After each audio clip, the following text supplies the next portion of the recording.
Hello students, कैसे हैं आप लोग।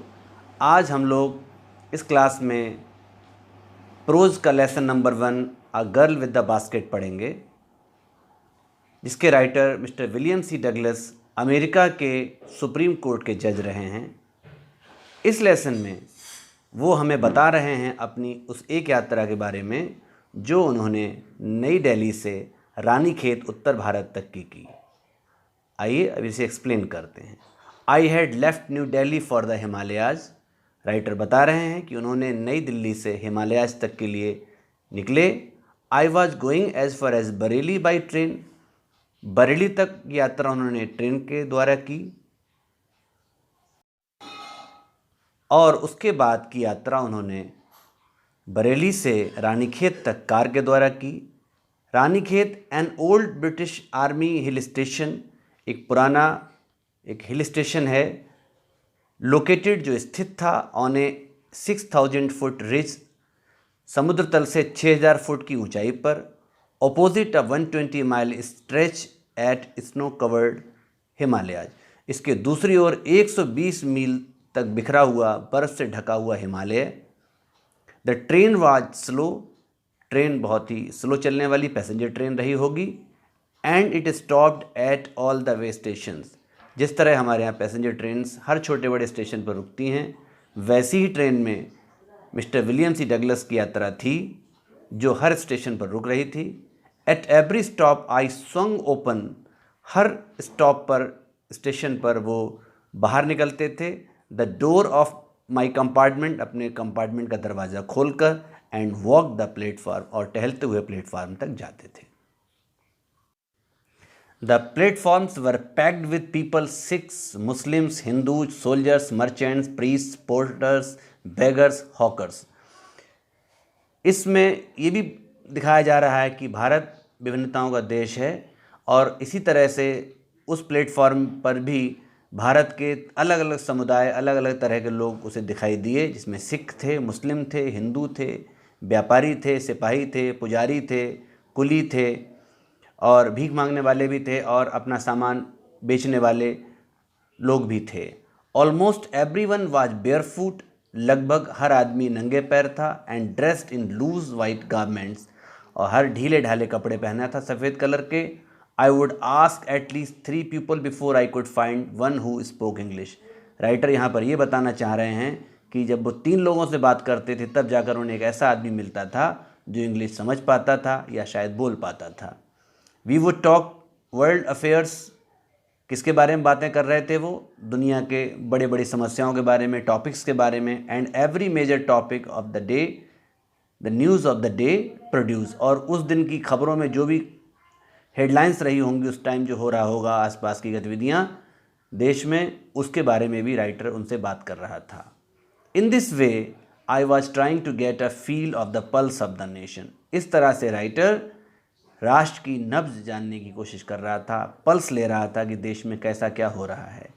Checking opinions against official attitude and reports, और इसके साथ साथ ही देश में जो ऑफिशियल जो गतिविधियां थीं, लोगों की क्या राय थी, देश आज़ाद हुआ था तुरंत ही, उस समय गवर्नमेंट कैसा काम कर रही थी, इसके बारे में लोगों के कैसे रिमार्क्स रहे होंगे। राइटर कहीं ना कहीं ये भी जानने की कोशिश कर रहा था।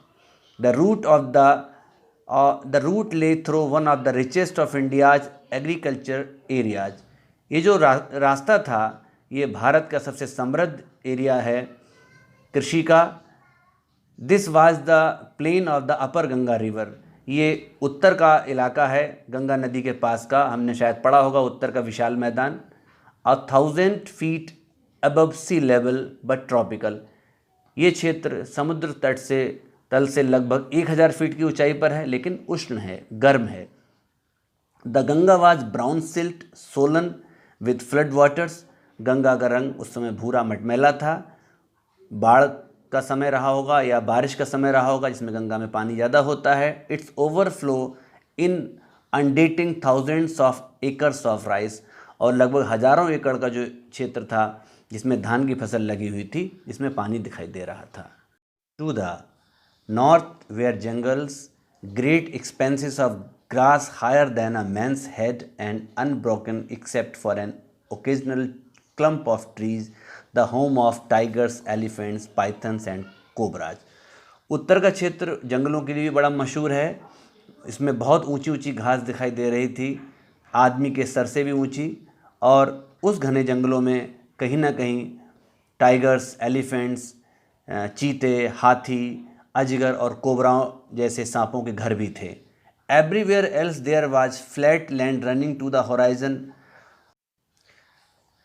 चारों ओर दूर तक जमीन ही दिखाई दे रही थी, क्षितिज तक, but dotted here and there by the sacred banyan trees और by rows of pakad trees. यहाँ वहाँ कहीं कहीं पवित्र बरगद के पेड़ या पीपल के पेड़ दिखाई दे रहे थे। Shaped like AIIMS and having thick twisted Trunks, मोटे मोटे तने वाले बड़े बड़े पेड़। Hot humid air was moving in from the south west, दक्षिण पश्चिम से हवा चल रही थी। ह्यूमिड एयर, जिसमें नमी थी।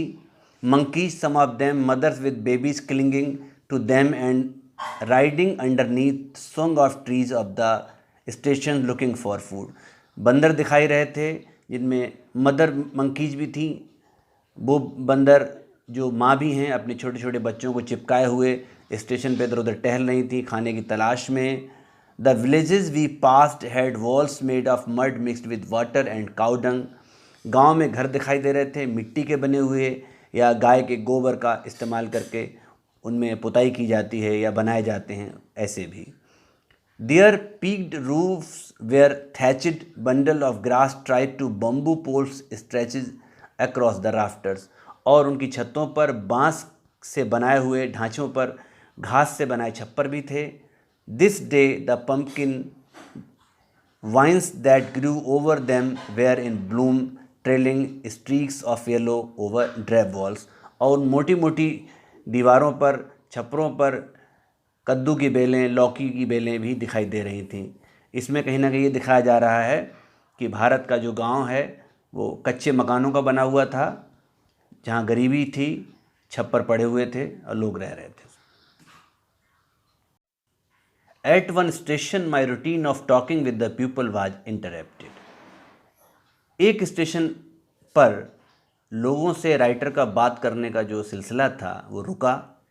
As soon as I alighted, जैसे ही राइटर उतरा उस स्टेशन पर, a group of young children gathered around me।